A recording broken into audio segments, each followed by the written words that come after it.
Hi, hello, வணக்கம். நம்ம ஊர் ஏரிகள்லயும், குளங்கள்லயும் பரவி கிடக்கிற மீன் இனமான திலேப்பியா மீன பத்தி தாங்க இன்னைக்கு நம்ம பார்க்க போறோம். ஆமாங்க.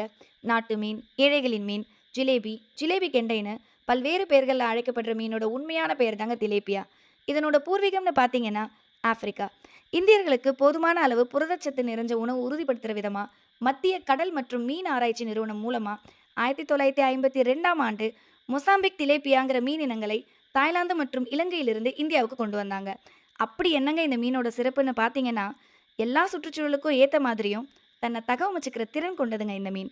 உதாரணத்துக்கு சொல்லணும்னா, குளத்துல வாழ்ற மீன் ஏரியில வாழாது. ஏரியில வாழ்ற மீன் ஆத்துல வாழாது.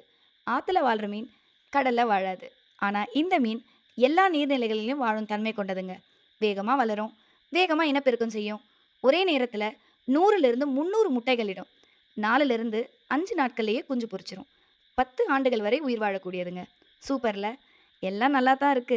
ஆனா, நம்ம சாப்பிட்டு வளர்ந்த கெளுத்தி, ஐர, கொரவ, உளுவ, பனையேறிக்கெண்டை மாதிரியான மீன்கள் இப்போ கொஞ்சம் கூட பார்க்கவே முடியலங்க. ஏரி, குளம், குட்டைன்னு இந்த திலேப்பியா தாங்க ஆக்கிரமிச்சிருக்கு. இப்போ சொல்லுங்க, இவன் வெளியூர் ஆட்டக்காரன் தானே? நன்றி.